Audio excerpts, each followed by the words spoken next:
I opened the Quran to any page. And the first verse my eyes fell upon, you know what it said? If you see a Jew behind a tree, kill him. I slammed the book shut. I threw it on the table. I was very angry. What is this trash you told me to read? I'm Jewish. You know that. When I came back from Israel, I wanted to really learn what it meant to be Jewish.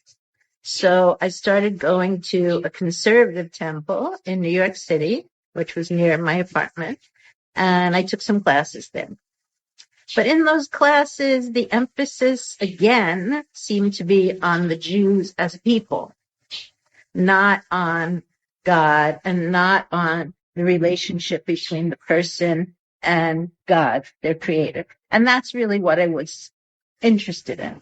So after a while, I stopped going to those classes because it sounded like the same thing I had already learned.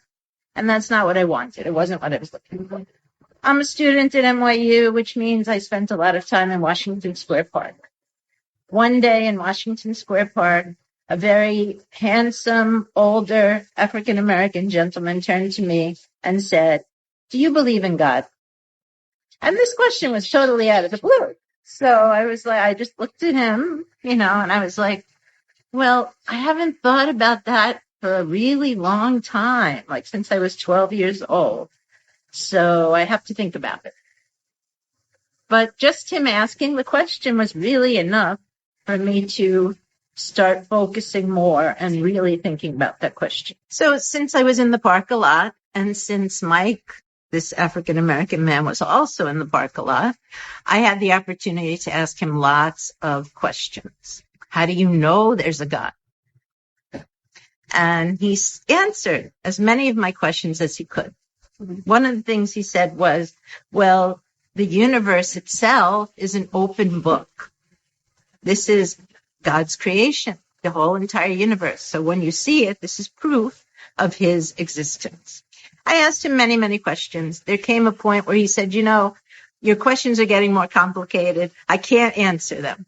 Please go and find a Quran and open it to any page, and it will have some answers for you. So NYU, New York University, has a beautiful library. I went into the library. There were many shelves full of Qurans, but I didn't know which Quran to choose. So I just chose a pretty one. The one I chose had a red leather cover and gold gilt writing on it. And, it was very impressive looking. So I did as he told me. I took the Quran. I sat down at a table, the library table. I opened the Quran to any page. And the first verse my eyes fell upon, you know what it said? If you see a Jew behind a tree, kill him. I slammed the book shut. I threw it on the table. I was very angry. When I read this very bad translation, I slammed the Quran shut and I threw it on the table. I went down to the park and looked for Mike because I was really angry. And I didn't find him for a couple of days. So my anger was stewing inside of me. And when I did find him, I said, what is this trash you told me to read?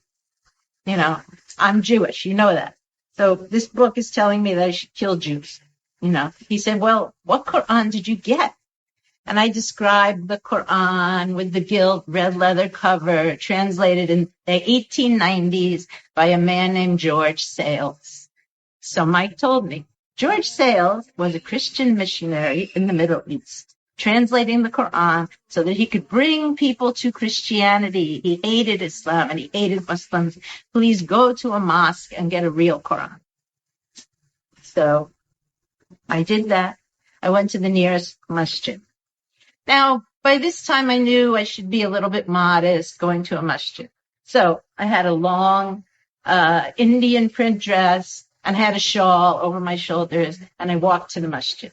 And when I get to the masjid, there's another African-American gentleman. He's standing at the door like this. He's the security guard. And he said, yeah, what do you want here? And I said, I'd like to get a copy of the Quran. And he said, you Muslim? I said, no. But I'm interested. He said, well, you got to cover your head before you go in here. So I took the shawl that was on my shoulders. I put it on my head, right? And I said, okay, now. Then he says, you married? So I knew where this was headed. I said, no, I'm not married. I'm not interested in getting married. I'm interested in the Quran. Can I go inside? So finally he opens the door and I just waited. After a short while, a nice, handsome man came. He had his head covered with something. He was dressed like a Bengali. And he sat down and asked me, yes, sister, what is it that you are here for? What would you like? Welcome to our masjid. He was very nice. And I said, I would like a Quran. So he said, okay, we have this Yusuf Ali Quran. It's a good translation. And, of course, the Quran can never be exactly translated.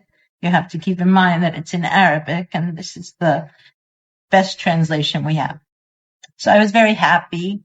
I took the Quran. I went outside again, took it home with me, and started reading. And it wasn't like any book I had ever read before. It didn't seem to really have a beginning or an end. But what impressed me the most were the verses that were all about nature.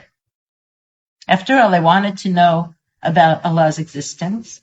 And my friend had told me that the whole universe is an open book. And here in the Quran, this open book, Allah subhanahu wa ta'ala is describing his universe and all the things he created. He said, don't you see the stars? Don't you see everything around you and the beauty of it and the animals that you can eat and that you use for riding and that you get milk from and the bees that give honey? And all these verses were just very fascinating to me. By reading the Quran, I really did start to believe that, okay, there's a creator. There's a God. He created all these beautiful things. And he started to show me those things very specifically. I asked for a sign, and he gave me signs. The beautiful rings of Saturn, we were just seeing the first satellite pictures. So there are these perfect rings, the perfect shape of a flower, the fact that clouds are different every day and that the sky is different every day. All these things pointed me toward a creator. But I still didn't understand that I had a relationship with this creator. I talked to my friend Mike about it. I said, I have friends, but I still feel very lonely. And I'm wondering if God created me, what is his connection to me? What is his relationship with me? And he said, well, there's a number you can call to ask this question. You can actually call God. I said, oh, come on. What are you talking about? He said, yeah, there's a hotline number. It's 33 33 34. So then he explained that you say 33 times, Subhanallah, which means glory be to Allah. Alhamdulillah, which means all praises to Allah. And Allahu Akbar. And if you say each one of these 33 times, and the last one 34 times, you will feel connected to Allah, like a telephone connection. And I looked at him, I'm like, oh, really? But I decided to try it. And I started doing that. I would be walking to work or walking to school, and I would just start saying, Subhanallah, Alhamdulillah, Allahu Akbar. And it really did make me feel that God was with me. He wasn't far from me. In the Quran, Allah subhanahu wa ta'ala tells us he's closer to us than our jugular vein, than our jugular artery. And we know that if we cut this artery, we will die. So Allah subhanahu wa ta'ala is the life force within us. And I started to feel that. I started to feel more alive because of it. And I started to feel much happier and much more content and protected. Once I started realizing that Allah was my creator and I had a relationship with him, I really wanted to know more. And I needed to know more about Islam, the religion itself. I was gradually learning about Islam. So Muslim students, the MSA, to have a little gathering together. And their imam, who was from Iraq, they were very young. We were all students.